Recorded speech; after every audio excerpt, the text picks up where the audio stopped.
Ever stop to think about how a bar of soap actually gets its shape? Like you just grab it from the store, use it, but there's a whole process behind that. And at the center of it all is the plotter operator. Yeah, you're right. It's a role that often flies under the radar, but is much more involved than people might initially think. So today we're doing a deep dive into the world of plotter operators, gonna uncover the secrets of soap making and what it takes to actually have this job, all thanks to these great guides we've got from RoleCatcher, ready to lather up on some knowledge. Let's dive right in. So first things first, what does a plotter operator even do? Why is their role so important in the whole soap making shebang?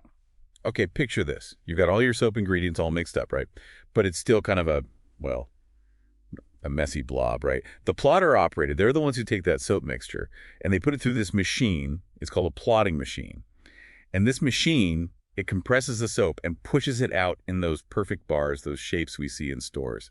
So they're like the architects of the soap bar. It's got to be more than just pressing a button though, right? Oh, absolutely. A plotter operator's job is all about precision and quality control. They make sure each and every bar of soap is the right size, the right shape, the right weight. Guardians of consistency, that's what they are in the soap-making world. Makes sense. But what about the actual work environment? What's it actually like being a plotter operator? Not exactly a day at the spa, I imagine. Well, it is a factory setting, so think it can be noisy, potentially dusty. There's some exposure to the chemicals they use in the process. So, safety, super important. Plotter operators need to wear all the protective gear and follow all the safety rules really carefully. Right, wouldn't want to be breathing in soap fumes all day. Makes you think about some of the challenges someone in that role faces on a daily basis. What kind of curveballs might pop up on the job? You know, one thing that comes to mind is the big shift in the industry towards organic natural soaps.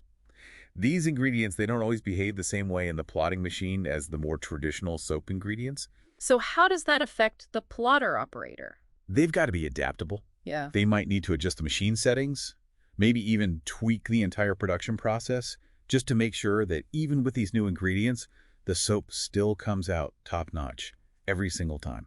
Wow, I never even thought about that. Sounds like being a good problem solver is pretty key for a plotter operator then. Oh, 100%. It's more than just running a machine. It's understanding all those little nuances of the ingredients, figuring out what's going wrong if something goes wrong, and coming up with solutions to keep that high standard of quality no matter what kind of soap they're making. You got to think on your feet. You've really got to be on top of your game. Exactly. And that actually leads us to another fascinating part of this job, the need for constant learning and development. Constant learning. So what are we talking here? Like soap making conferences or what? It's more like always being ready to learn new things. The Yes. soap industry doesn't just stay the same. New ingredients pop up, new technology, even just new trends. A good plotter operator has to be ready to adapt, learn new skills as they go. Yeah, that makes sense, especially with stuff like automation becoming so big in manufacturing. But let's step back for a sec.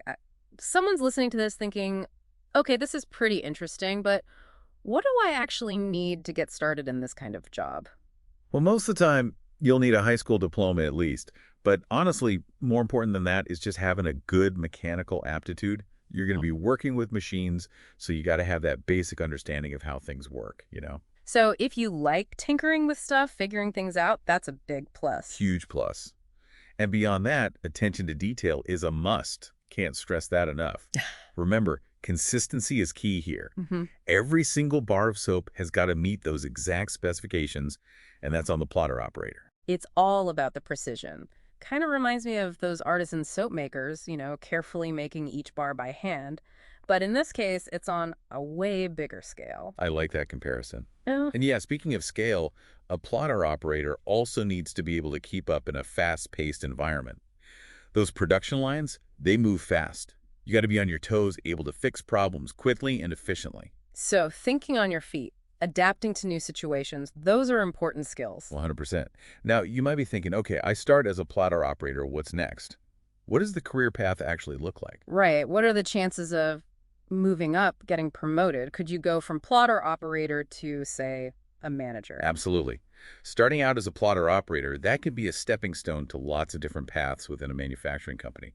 With enough experience, you could become a senior operator, which usually means more responsibility, maybe even better pay. So there is a way to climb that soap ladder, so to speak. You got it.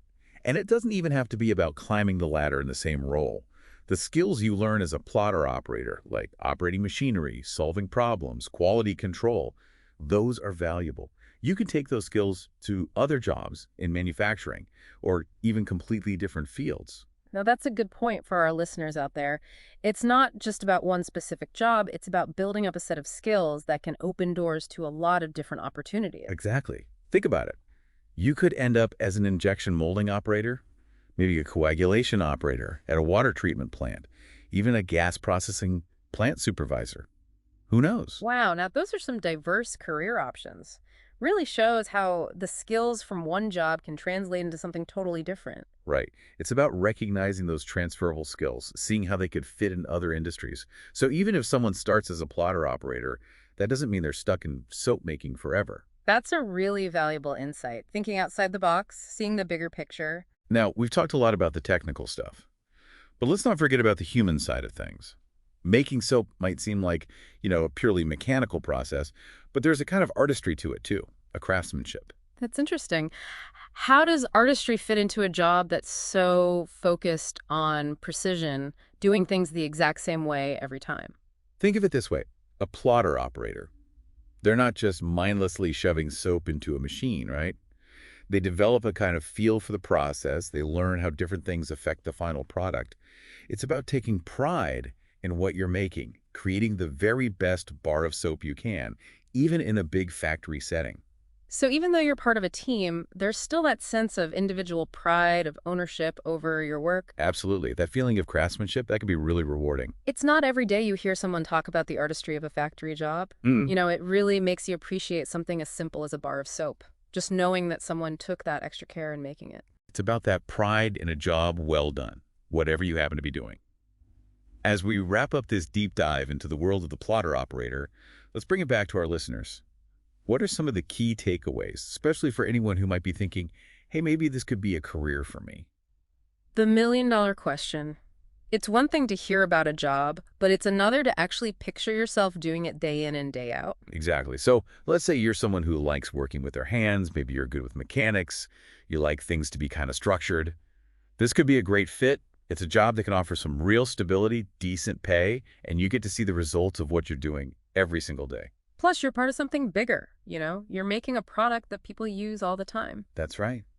But got to be real about the downsides too, of course. Mhm. It can be demanding, physically tiring, probably not the best job if you need constant change, or you're a real people person. It's about finding that balance, right? Weighing what's good and what's not so good and deciding if it really lines up with who you are, what you want in a career. Absolutely. And hey, even if you started the plotter operator, it doesn't mean you're stuck there.